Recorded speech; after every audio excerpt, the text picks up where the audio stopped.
Hello and welcome to the Dream Team Professor podcast. My name is Scott, and in this episode, we're looking at the top players to target for the round of 16 Euro 2024 from a Dream Team fantasy football point of view. If you've been enjoying the content across the Euro so far, please do leave a like, subscribe to the channel. I saw that 65% of the people that watch aren't subscribed already. So if you could help the channel out, please do subscribe. We're going to start off by looking at the draw for the route to the final, the round of 16 stage as well. But it's unlimited transfers from now until the match day 4 deadline on Dream Team. So Saturday, 29th June, 4 p.m. is the deadline on Dream Team. So make sure you've got some sort of team sorted out before that deadline. Captaincy set, boosters all ready to go. We will be covering boosters and captaincy later in the episode. We get 5 transfers per week after this week. So unlimited for this week, 5 transfers per match day or per week after that, all the way to the final. But next week, ahead of the quarterfinal, we'll receive an extra £3 million budget as well. So one more week of maybe scrimping it with a budget player in your team, budget player or two. But next week, we get an extra 3 million, which makes sense because it's more likely going to be the bigger teams left in. So that's basically how it's working with the Dream Team transfers at the minute. Looking at the draw, so more top teams on the left side with Spain, Germany, Portugal, France, and Belgium, all on that left side. So for one of them to make it to the final, they're going to have to knock out quite a few big teams. If you invest too heavily on this side, which is tempting with the likes of Spain, Georgia, Germany, Denmark's an all right game. Portugal, Slovenia looks good. France, Belgium, a bit tougher. But if you do invest too heavy on one side, you'll find yourself potentially burning through transfers quicker on the route to the final. But we do get 5 a week, which should be plenty if you kind of at least spread it out a little bit. You can almost overhaul half your team with 5 transfers per week, but easier said than done, really. I'll probably be back in the favourites, which sort of allows you to conserve transfers a little bit more, and it hopefully will let me focus on bringing in the players specifically that I want to change rather than the ones that I have to change. So I'm looking at probably back in the favourites from a split either side of the draw. My suggestion is if you are worried about sort of how many transfers you're going to use or keeping them back, or just making sure you don't run out basically per week or not being able to field enough players, I would build your team. I mean, you could easily just equally split your team from either side, but what you could do is just build your team and then get the table like this. This is from FOTMob, and predict either how you think it's going to go or how the bookies think it's going to go. And just have a look each round. Who do you think is going to get eliminated? How many transfers are you going to have to use? That's probably the easiest way to go about it. But 5 transfers a week does seem pretty fine, really, compared to what we've had previous. The only thing I would say about backing favourites is the differentials probably are going to be found. You can't find them from the favourite teams, but some of the differentials probably could be found in the teams that might get eliminated. For example, France, Belgium. France are the favourites, but you could still have a KDB or a Lukaku, a Doku still go off that week. I don't think it's as likely, but the differentials could be found from those teams. Looking at the predicted percentage or the percentage chances of winning their ties, this is from 11afire.com. So Spain versus Georgia. Spain are obviously the heavy favourites to go through to the next round. So 77% chance of winning from 11afire.com. So really handy site to check out. They've got a lot of different predictions for sort of goals scored, clean sheets and all that sort of stuff. So do check that one out. But 77% chance for Spain to beat Georgia looks pretty nailed on. Portugal have been given a 76% chance of beating Slovenia. Germany, 58% chance of beating Denmark. So that one's a little bit tighter. Denmark obviously caused England some problems in that last round, or match day 2. France, 49% chance of winning. So this France-Belgium match looks like the tightest. So France, 49% chance, and Belgium, 29% chance of getting the win in that one based on these predictions, which would likely set up a Spain versus Germany quarterfinal. and then a France versus Portugal quarterfinal. And then at that point, that's when you can sort of see why you might not want to go too heavy on too many teams on this left-hand side of the draw. So, for example, if you've got a full Spain block because you want to target Georgia, it could go well, but then you face Germany in the next round. And do you want to block defense of Spain against Germany? Probably not. So you could end up using your 5 transfers to either amend that, but then you can't use them elsewhere if you've got any teams that are eliminated that you didn't expect. Or you see out the Germany match, but you might also have Germany and Spain players, and then you end up with almost more than 5 players potentially getting eliminated. So you've got to consider these sort of outcomes here, which is why I'm kind of tempted to split the draw a little bit, even though there's some really nice looking fixtures on this side of the draw. On the right-hand side of the draw, I mean, England have been really, really disappointing so far, but you can't deny they've absolutely fluked this side of the draw and this fixture. The downside is we're kind of going to feel forced to pick them with these fixtures. So England, a 75% chance of beating Slovakia, but I don't think we can take it for granted. They did beat Belgium in the group stages, and England haven't been at their best. Netherlands, 63% chance beating Romania. Italy, 49% chance of beating Switzerland. Austria, given 46% chance of beating Turkey, which I think they will do. And they are looking good. I think Turkey are out without Chanaloglu as well. Turkey, 30% chance of winning. And Switzerland, 27% chance of winning against Italy. So again, this would likely set up Netherlands versus Austria again, which Austria came out on top of in the groups. And then England versus Italy in the quarterfinal. But obviously, this is just based on the 11 of 5 projections. You can decide it yourself when you're planning, but I think this is the easiest way to look at it. Onto players to target, but I just thought that might be a little bit helpful with planning out your team to start with. I feel like a mixture from both sides of the draw is probably the safest way to go. But you can't really deny that there are some really nice fixtures and good teams on that left-hand side. Right, we'll start off with Germany then. So we're going to start off with defense, goalkeepers, and then we'll go on to midfielders and attackers. I'll put some timestamps below so you can skip about. But we're going to start with Germany defenders. So playing against Denmark in that first fixture. So they've got a 32% chance via 11 of 5 again of keeping a clean sheet.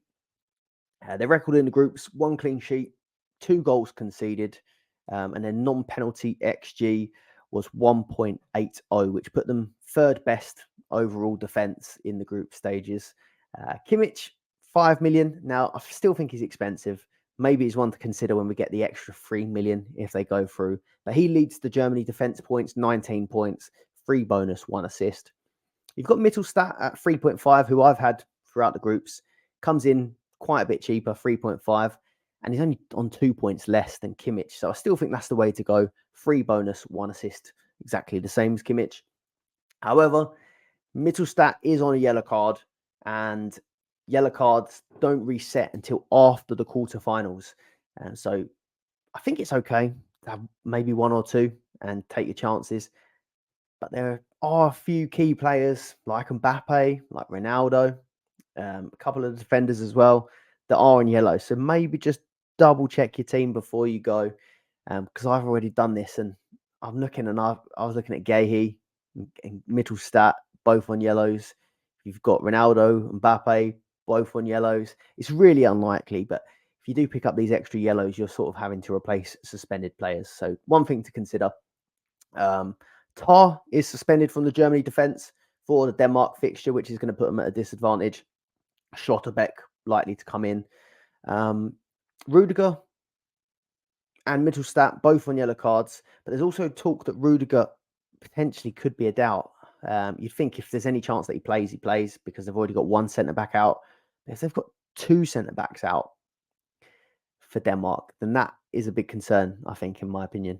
On to Spain. Carvajal, 4 million, leads the Spanish defence. 2nd highest overall points as well.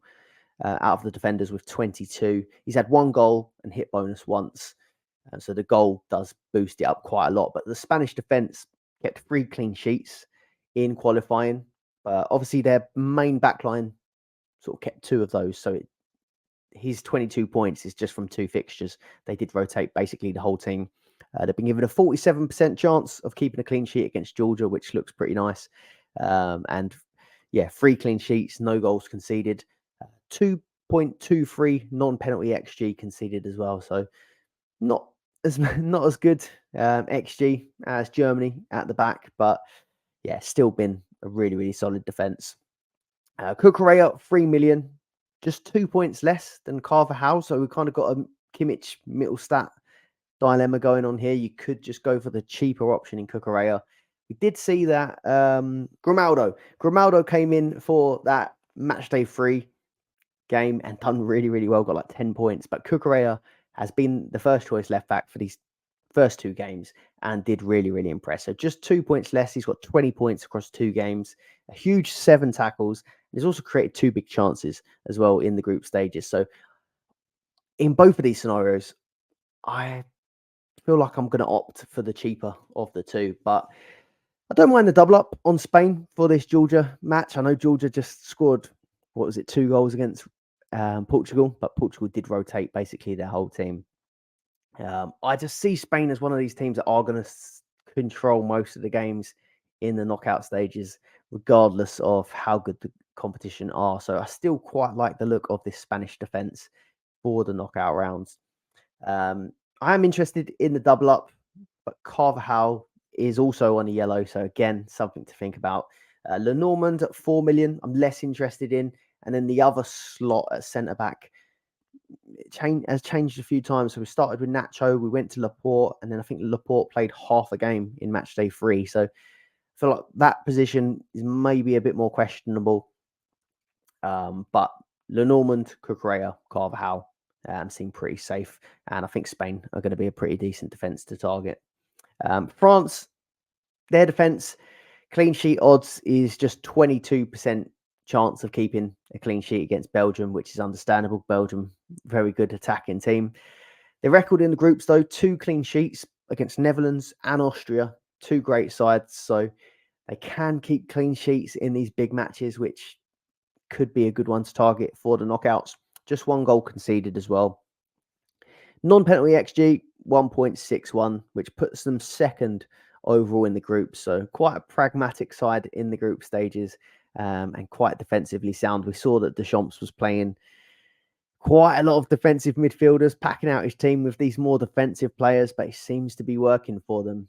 So quite a good team for knockout football, it seems. Hernandez, 5 million, does actually look worth the extra 1 million, I'd say, over Koundé and Upamecano, or 0.5 over Saliba.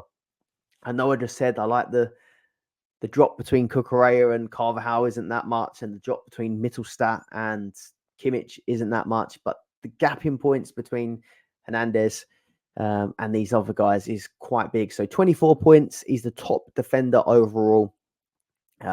He's hit bonus in all games with 5 total, 6 ppm, 7 ppm and 9 ppm in these games. So he seems to be pretty consistent with getting this bonus. 1 shot on target, 1 big chance created, and 4 tackles.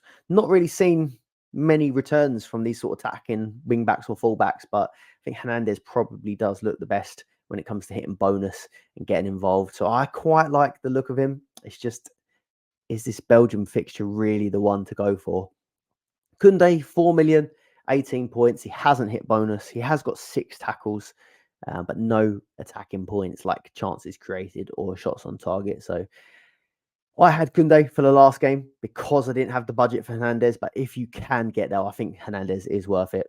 I don't mind the double up, but if you are sort of backing the Champs and their sort of defensive mindset, but I'm not entirely sure about the Belgium fixture. They've played the same backline across all 3 fixtures, though. Hernandez, Koundé, and Saliba Upamecano as the centre backs. So pretty safe in that regard, and no yellow cards for the backline. Portugal, their clean sheet odds are 48% chance against Slovenia. England played Slovenia last and haven't been particularly impressed by their attack. So I do think the clean sheet in this one looks pretty good. 1 clean sheet in the group stages, 3 goals conceded, 2 of them coming at the hands of Georgia with that rotated side. Non-penalty XG of 2 goals. Nuno Mendes, 4 million, leads the way on 20 points, but I'm not entirely convinced he is the best option still. He's had 1 bonus, 6 tackles. And I don't know if it's fair to say, but I feel like he's had 2 lucky assists. So one of them, he put a cross in and it led to an own goal. And the other one, he put a cross in, it rebounded off a defender, came out to the striker, and the striker scored it, and he got given the assist for that as well. So I'm going to say 2 lucky assists, but he's obviously getting forward and he has given himself the opportunity to get lucky. But I wouldn't be too drawn on this being, look how great he is attacking. Cancelo, 4.5 million. I think I would still go there over him, which seems pretty mad. Obviously, because Mendes has got a lot more points and these attacking returns, but I still think Cancelo's the better player, the more attacking player. 10 points, no tackles, 11 player performance marks. And I feel like he was unlucky with the bonus as well. So 11 player performance marks, but he got a 4 and a 7, which is obviously one bonus from each. But if he had hit 5 and 8, he would have been well up. So yeah, I feel like he might have been a little bit unlucky there. Could have reached the extra tier with the bonus. But the only slight worry I have with Cancelo, I feel like he'll be fine for this Slovenia match. I do think if they draw France potentially in like the next round, I wouldn't be too surprised if maybe they opted for like a Dallo and a Mendes over a Cancelo Mendes. It's just my thoughts, but I feel like Dallo is a better defender and Cancelo is a little bit more of a liability when it comes to defending. Don't mind the double up. If I did double up, I'd probably just chuck Pepe in there at 3.5. I think he's a bit more value. I think putting a 4 million and a 4.5 is quite steep. So don't mind Pepe. He seems to have calmed down in his old age. Not the same Pepe we saw booting people for Real Madrid. But France or Belgium potentially up next. I don't see me going for the double up, to be honest. Defenders from England. So Gahey, 3 million and Trips, 4.5. Both on yellow cards, so something to consider. Like I said, if you wanted like a Gahey, a Mittelstadt, and a Carvajal, you're really looking at putting 3 yellow carded players in your defense. So you've got to be a little bit careful. Gahey, I still think is brilliant value at 3 million, 18 points. I've had him for the last 2 match days, and someone I would consider. 46% chance of a clean sheet against Slovakia. 2 clean sheets, 1 goal conceded, and the best non-penalty XG conceded with 1.15. So been pretty blunt going forward, England, but actually when it comes to sort of all the defensive stats, they are right up there as one of the best defenses. So I do think that England are a good defense to consider, and I wouldn't be against the double up either. So Gahey, 3 million, looks great value. But then what do we do with the second one if we wanted to go there? Trippier, 4.5 is on 20 points. 4 bonus, which he seems to be doing better bonus with no Trent. But there is this talk of a potential calf issue, which he's been playing through. And then we've got Luke Shaw declaring himself fit as well, ready for the group stages, but knockout stages. But I just cannot see Luke Shaw coming into the team with no sort of minutes under his belt, to be honest. So I think Trippier does continue, but it could be a little bit of a risk there. Walker, 4 million. I think I'd probably just go there for the double up. It's a bit more safe. Or you have got Stones at 4.5, but I just think that's a little bit steep when you're getting nearer the territory of a Hernandez or a Cancelo, someone that has got attacking returns in their locker. I know Stones could pop up with a header, but I want sort of more guaranteed attacking threat for that price, I think. If I was going to go for a block, it'd probably be something like a Gahey and a Walker, I think. Netherlands defence, not that keen, actually, even with Romania. So it's a nice fixture. They've been given 40% chance of keeping a clean sheet, so a bit less than England. But then the potential to face Austria in the next round, who scored 3 past them. And then I don't think any of their defenders have really stood out. So Dumfries at 4.5 million, a lot of talk of him before going into the tournament. He also had Frimpong, but it seems like Dumfries is the guy that they're sticking with at right back. We started 2 out of 3 so far, but just 10 points. They've only had that one clean sheet. But he's had nothing else extra other than tackles so far, which isn't really that great for someone that's 4.5. And then I also, in that last game, like you would have thought if he was rested, it would have been for Frimpong. But then they brought on £3 million Geertruida, which I don't think anyone expected at right back. So a few strange decisions and rotations going on with this team. Quite a lot of their lineups have been changed. So I kind of don't like the fact that it is constantly changing. Whereas with England, you can predict the back line. Germany, until the suspension, you could predict the back line. The same with France. There is always just that little risk that they might change something. If I was going to go for a different one, it would be Ake or at left back. So 4 million, 18 points, 2 assists, tackle points. I think Virgil van Dijk at 5 million is too much. I know there was talk that he could be on penalties, but it's nothing sort of come of it at the moment. He hasn't really delivered so far in the tournament for that price tag. De Vrij, 3 million, I think could be comparable to maybe going for a Cucurella or going for a Gahey. If you're not bothered about getting those extra points for tackles or having an attacking upside, you could get quite a budget defense there of De Vrij, Gahey, Cucurella, for example. It's not costing you very much, but you are covering some better teams. But at the minute, I think the best one I would look at is maybe an Ake. We know that he can pop up with an attack in return, and he's sort of mid-priced out of these good players. Austria, I'm not interested in their defence. I think they've been brilliant so far in the tournament, but I feel like their strength is going forward, pressing, exciting football. I do think as they get further on in this tournament, start playing against better teams, maybe once they're past Turkey, if they get past Turkey, I do think that some better teams can ship goals past them. They did beat Netherlands, but Netherlands did score 2 against them. So I'm not that keen. 29% chance of keeping a clean sheet they've been given. Defenders from Italy, I'm also not that interested either. They've got a 31% chance against Switzerland. I feel like if there's going to be an upset, this could be the fixture. Switzerland have looked good. They troubled Germany. So, yeah, I'm not that keen on the defence from Italy, even though they have looked okay. There was no clean sheets for them. Non-penalty XG 3.23. I think they did concede. Was it 2 penalties? Might just have been the one. But yeah, I'm not that keen. So Calafiori, 3 million, I think has looked good. He's attracting Premier League sides now, apparently. But he's suspended for this game, so don't pick him. Di Lorenzo, 4.5, 12 points, 10 tackles.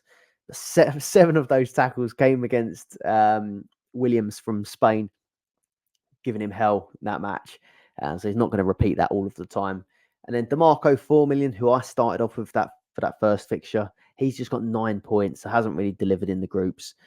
Both haven't really delivered much in the way of attack and returns. So I'm not really fancying Italy. Bastoni, 4 million. He's looking like the better option. So 19 points for him. Italy's best defender. He's had a goal and 2 shots on target. So all the talk has been about Di Lorenzo and DeMarco for the attack and returns. But this guy's popped up in the box with a goal and he's had I think it was quite a close header. 5 tackles as well. So Bastoni looking pretty good at 4 million. But they will have a player missing with Calafiori in the next round. Then on to goalkeepers. So I'm liking the idea of having a budget keeper for one more week while the smaller teams are still in.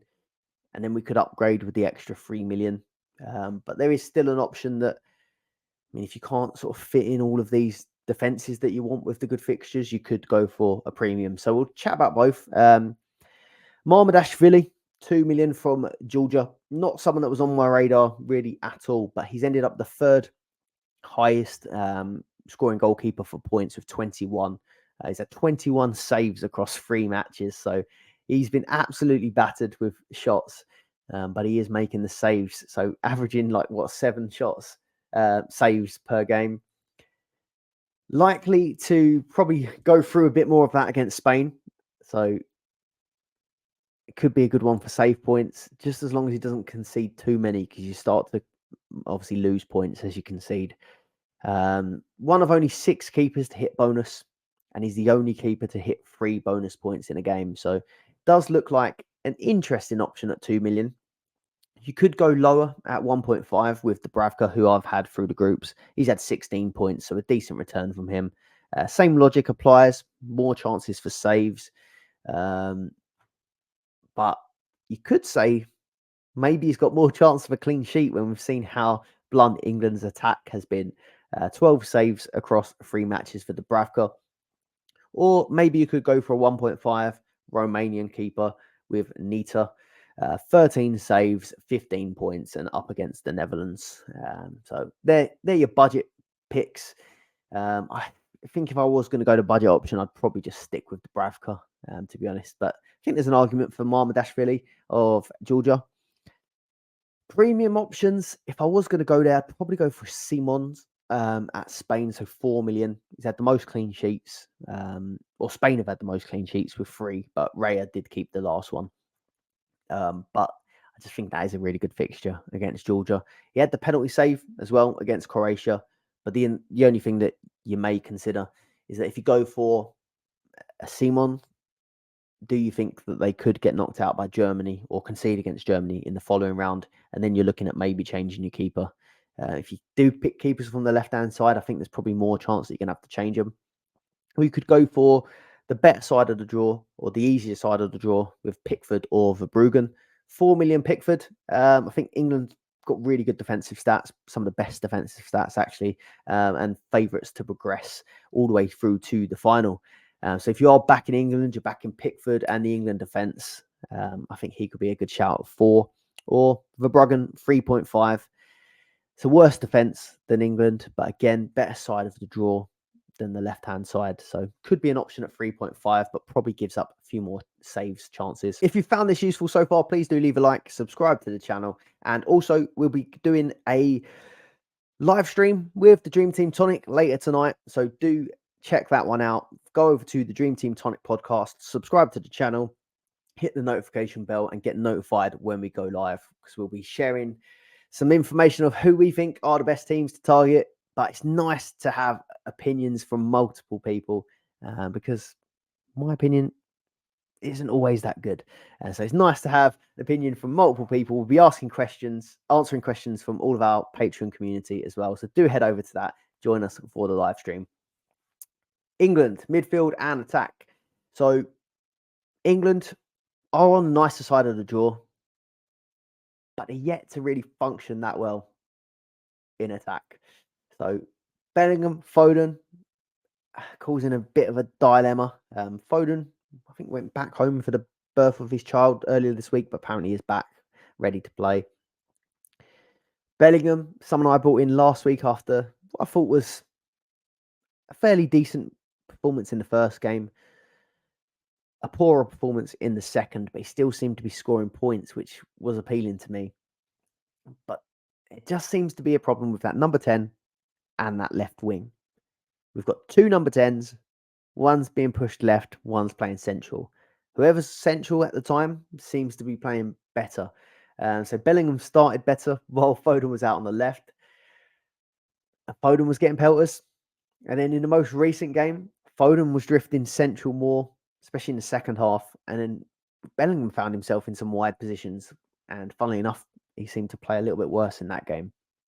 So I feel like there's still a bit of balance off there, and it's showing as well with our attack. So England are 20th out of 24 teams for attempts on goal. So out of all of the teams in the Euros, England are ranked 20th for attempts on goal. Their non-penalty XG is the 3rd worst out of all the teams, and just scored 2 goals across 3 games in a group that looked very favourable at the start. So the argument to have with yourself, and I'm having with myself, is, do we look at Slovakia and go, yeah, nice fixture, we're going to do really well in attack, or we should do well in attack? Or do we look at the 3 games that have come before it, the dysfunctional attack, and the stats, and go, do you know what? It's not working. Maybe I'll wait until it is working to bring these players in. That's the dilemma I'm having. Bellingham at 6 million. He looked reliable over the first 2 fixtures. Like I said, disappointed in the third. Did hit bonus in all 3 games. That last game, he actually got the bonus overnight. So I'd already said that he didn't get bonus, but he was given bonus in all 3 games. He's had 1 shot on target, 1 big chance created, but he still is 9th for overall points. Grabbed that goal in the first match, but overall hasn't been that impressive despite the points, I don't think, yet. We went from the first half of saying, look, we've got the new Zidane, to now people potentially calling for him to be left out for Foden. So things change very quickly. Harry Kane, 6.5. Do we stick with him? Do we put him in? He had 3 shots on target in 3 matches, which isn't the worst compared to some of these strikers, but just not getting that many chances. 1 goal, 16 points. He's currently 42% selected, 2% behind Mbappe, which is surprising. But obviously Mbappe was out, then back in. And also, I feel like for an international, a lot of people will just back England.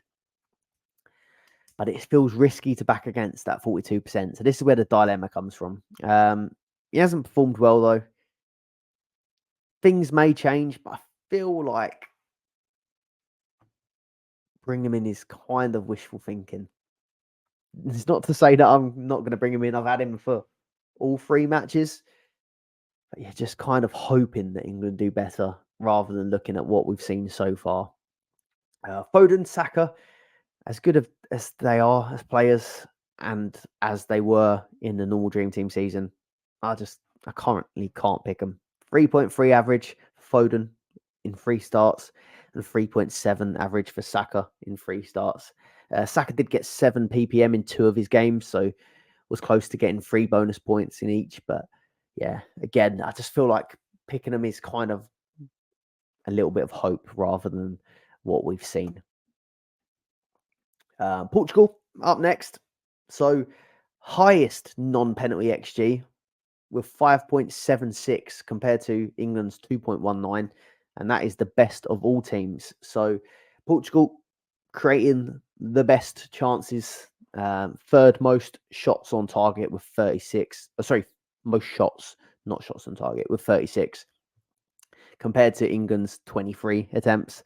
They've scored 5 goals compared to England's 2. So Ronaldo, 6 million, yet to score, despite playing him for that 3rd and final match when everyone was rotated to try and help him get his first goal. All he came away with was a yellow card. So 5 shots on target in the groups, 15 points, played all 3. But only 2 shots on target more than Kane, but it just feels different. So Portugal are constantly trying to find Ronaldo, arguably too much. Just constantly whacking balls into the box for Ronaldo, giving him chance after chance after chance. Whereas England, the chances aren't quite happening. So I still feel a bit more drawn to Ronaldo, really. I took him out ahead of that Georgia game, and I must admit, when I heard that he was started, I did really start to get scared. But he just got 1 yellow card in that match, and he got an assist earlier in the groups. I'd still back him with the more attacking side. Bruno, 6 million, 13 points. I was concerned after the first match, and he seemed to be playing a little bit deeper with Vitinha next to him. And they had 5 at the back with the wing backs. But the second game, they brought Paulinho in behind, and then that let Bruno and Vitinha be a bit more advanced, and he grabbed his goal, looked a bit better in that one. Corners, it looked like Vitinha was taking the bulk of them in that first match, but across the groups, Vitinha's had 7, Bruno's had 5, so he's not getting them all, but he's still getting some. I still think he's a good pick, but I am torn whether I'll have both Ronaldo and Bruno. That's a decision I think I'll have to make because there are some other good fixtures to come.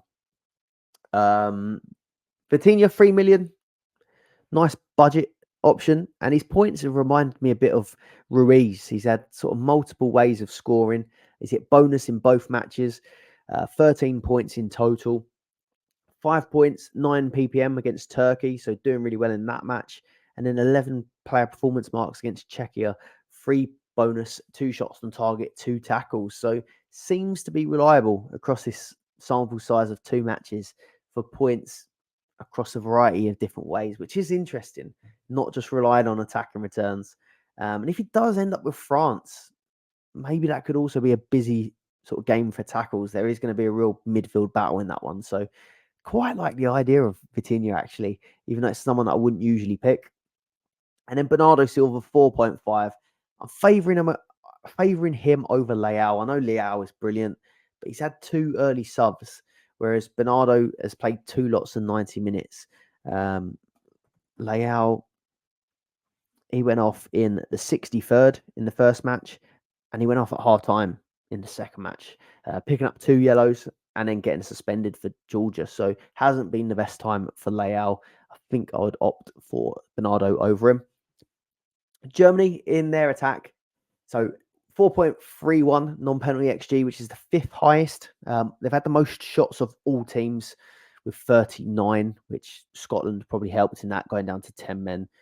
8 goals scored in the group stages, though, compared to 2 of England. But they got Denmark, and we saw that Denmark have a pretty solid defence. Quite a hard team to break down. But Germany do look a bit more fluid than what England have. There is the potential, though, that if you do load up too much in these Germany attackers, you could have Spain up next, which they look like a decent defence. But you do get the 5 transfers to reverse it if it comes to that. So Musiala, 4.5 million, third for overall points in the game, 27 points, 9 average points. I think he's someone that I'm going to whack straight in my team. He has been subbed off 74 to 76 minutes each game. But I feel like that might increase as we get into the knockouts. I do think maybe in these tighter games, the key players might end up staying on a bit longer. 1 shot on target per game, 2 goals scored, bonus twice so far, and hit tackles twice as well, tackle points. So looks quite good for points all round as well, and almost max bonus in that first fixture with 11 ppm. So Musiala, I think brilliant. I think he's going to be in a lot of people's teams. I had the double up with him and Gundo by the end of the groups. Gundo, 4 million, could still be on pens, but Havertz took that one where he'd got injured. But he's had solid minutes, so 2 lots of 90 and then an 84th minute sub. So Gundogan seems better for minutes. 1 goal, 2 assists, 2 points, though, in the last game, which may put some people off. But I still think he's a decent pick at that price. But if going for 1, I'd still go Musiala now at this point. Havertz, 4.5. I'm less keen. He has had the second most shots behind Ronaldo, and then he had the 3rd most shots on target with 5. Fulkrug, though, does seem to be a little bit of a problem. Keeps subbing on for Havertz, keeps scoring as well. So I still think Havertz is going to start every game, but super sub Fulkrug is definitely an option that Germany like. And then Wirtz obviously started really well in that first game, but he's had subs in the 63rd, 57th, and 76th, which again, he may stay on longer depending on the game and being in the knockouts, but I still think Sané is a really, really good option to bring on nice and fresh. So I am not that keen on Wirtz. On to the Netherlands. So nice fixture against Romania. They're projected to score 2 goals in that match from 11 of 5. I think the team doesn't look fully settled. There's been a lot of changes. We've had Frimpong not playing and then playing at right wing. We've had Simons playing at right wing, then playing sort of centrally, then not playing, them getting subbed on. It seems a little bit all over the place a little bit with deciding their players. So I think Gakpo is the only one I'd be looking at. 4 million, he's had 2 goals, and he's the 2nd highest point scorer on the game with 32 points. Now, I feel like he's likely to be very popular for the round of 16. Because I feel like there are a bulk of players that will just look at who scored the most points and bring him in. But I also think that the people that dig right into how he's been doing could also consider bringing him in, because he's been a bit of a freak when it comes to points. He's hit max bonus against Poland, but didn't hit him in the other 2 fixtures. He's had tackle points in all 3 matches. He's had 4 shots on target, so at least 1 in every match. He's had 2 big chances created in the 3 matches. So 11 points, 5 points, 16 points. What I do like about him is he's not reliant on goals, where the likes of these big hitters, Kane, if he doesn't score, he's not getting your points. Ronaldo, I mean, he has got an assist, but he's blanking pretty much if he doesn't score. And similar with Lukaku as well, getting the shots on target, but isn't doing the business up front. Whereas with a Gakpo, I was having a look, and what he's on 32 points. I know it's not an exact science, but say we deduct his 2 goals, we take 6 points off of each goal, deduct him 12 points. We leave him his shot on target point for each. But he'd be on 20 points, which would be the same as Morata, more than Kane, more than Lukaku, and more than Ronaldo without scoring a goal. So could be helpful to have a player like him just chipping away at points, even if they're not scoring. Does seem like a decent option. Still not fully confident I'd go there. I'm still not that confident with the Netherlands, but he definitely is an interesting option. They scored 4 goals in the groups, Netherlands, 6th for non-penalty XG. Midfield and attack from France.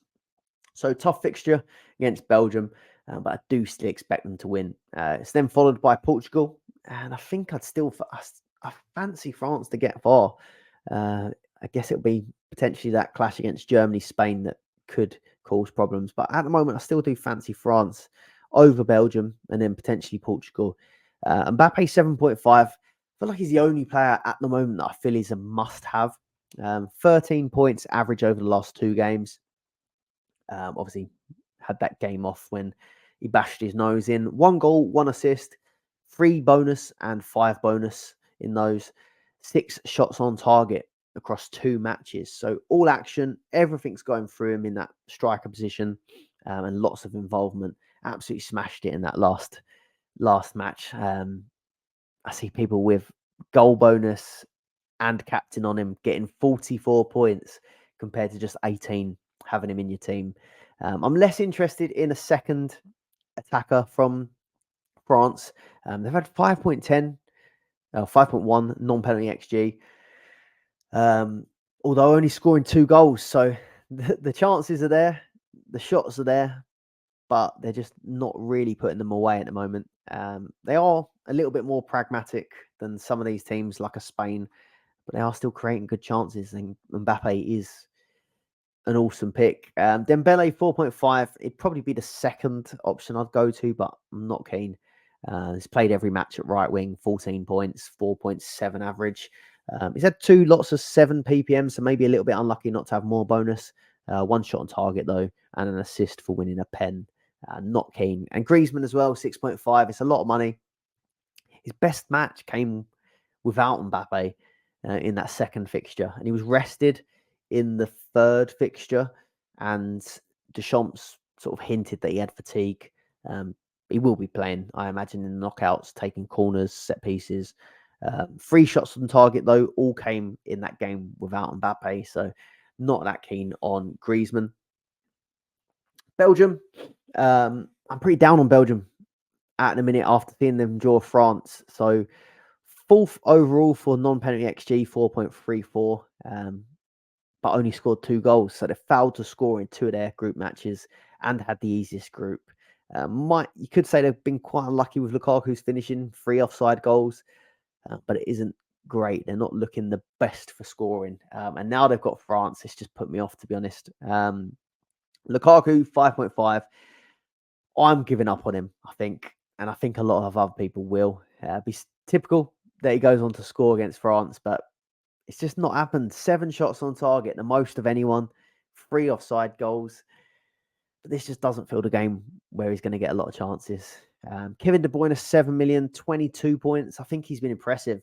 It surprised me. 90 minutes in every single match, which we don't usually see for City. 4 shots on target, 2 big chances created, a goal, and 2 lots of tackle points. But I'm not expecting Belgium to control the game like they have been in the group. So no KDB for me. And then Austria. So topped the group with France and the Netherlands. Nice fixture against Turkey. So likely to face the winner of Netherlands and Romania. And then they beat the Netherlands 3-2 in the group. So we'll be confident. 6 goals scored in the groups, 3.05 non-penalty XG. Only Germany scored more goals than them in the group stages. Sabitzer 3 million, 22 points, 3 starts, 3 bonus, 1 goal, 1 assist, and 3 shots on target. So I do like him as an option. He played left wing 2 matches and then at number 10 for the Netherlands game. I expected him to be on pens, but Arnautovic seems to take him when he's on. And then Baumgartner 2.5, 19 points. He's had 2 starts, 1 bonus. Also a really good option. Did come off the bench in the game that he wasn't on, and then scored, but it was disallowed, so he's unlucky. He is a threat. I can't split the two. It's hard to decide between the two. They both are really good options. And then midfield and attack from Italy. I'm just not confident. I'm not confident with them playing Switzerland. I think Switzerland could frustrate them. And then there's no standout options. There's no attacker in that Italy team that's had more than a shot on target. Chiesa has been getting early subs and not starting one of them, I think. And then I think Barella's the only best option, but for 4 million, I think there's better options out there. And then I've just got to come back to Spain because my slide on Spain seems to have gone walkabouts, but Morata 5.5 seems to be getting a lot of attention. So 1 goal, 1 assist in the group stage, 4 shots on target from 2 games with 1 big chance created. Ronaldo, Havertz, Mbappe, and Lukaku have all had more shots on target than him. I think it's this Georgia fixture that is really, really interesting us. Spain look the most functional going forward, so I kind of do like the idea of Morata.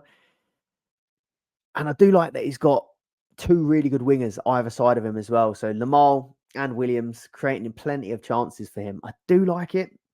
The only thing is, he isn't on pens.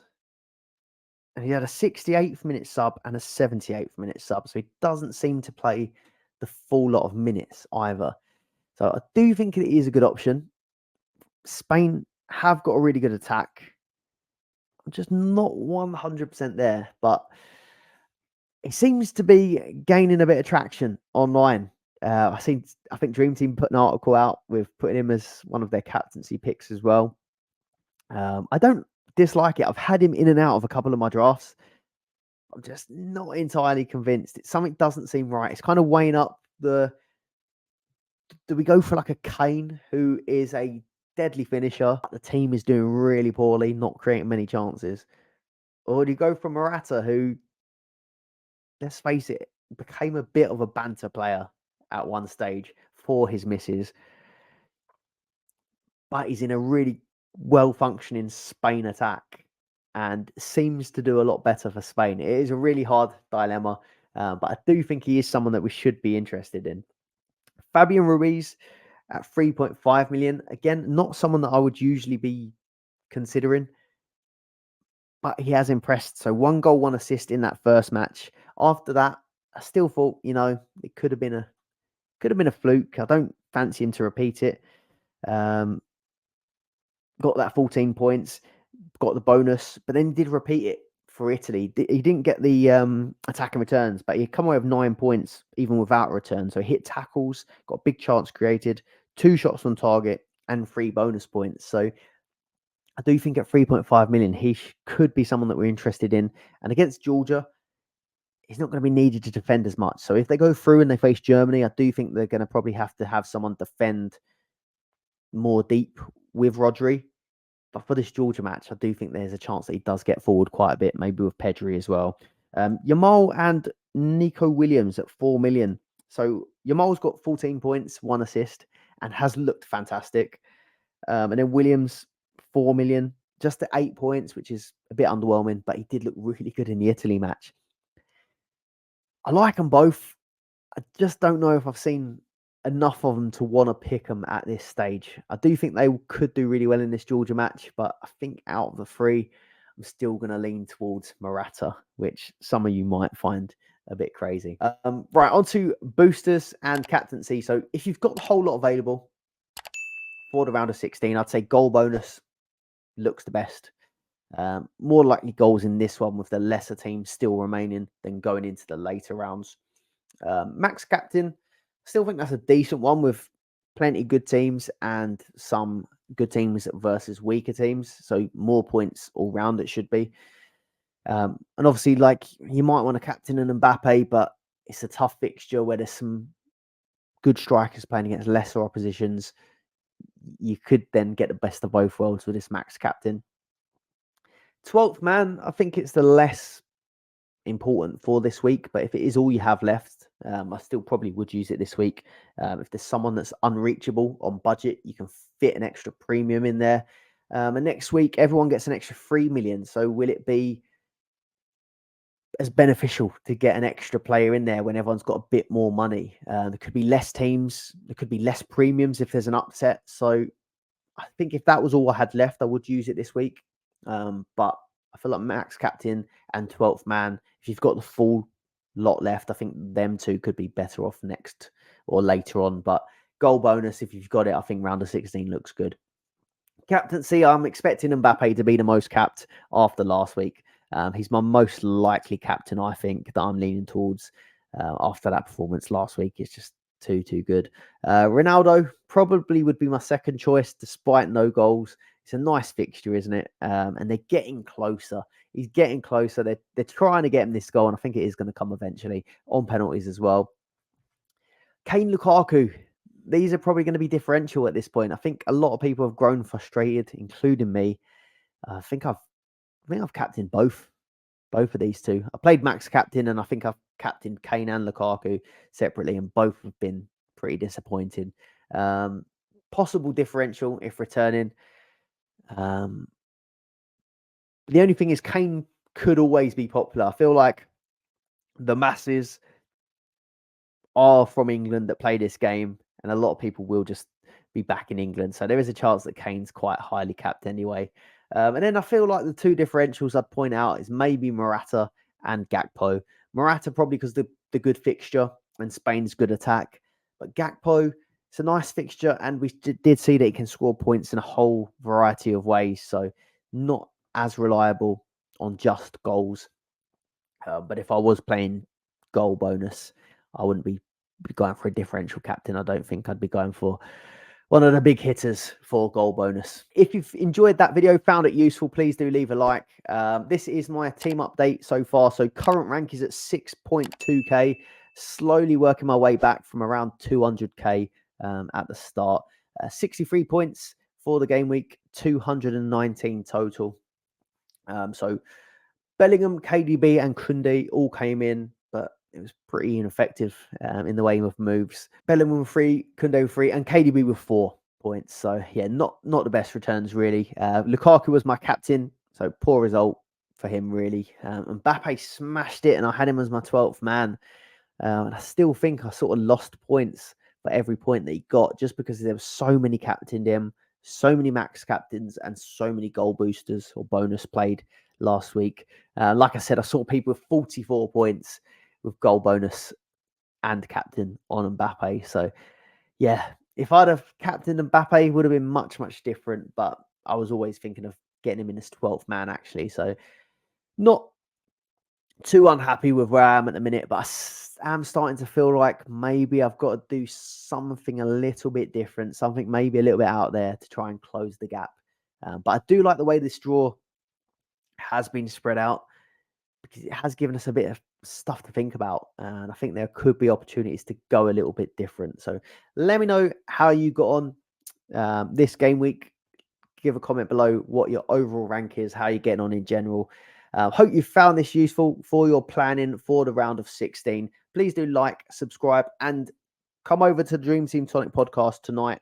We'll be doing our live stream for everyone over on YouTube. And of course, if you can't make the live, you can always tune in before the deadline, which is 4 p.m. on Saturday, the 29th of June. So thanks for watching, and I'll see you on the next one. Goodbye.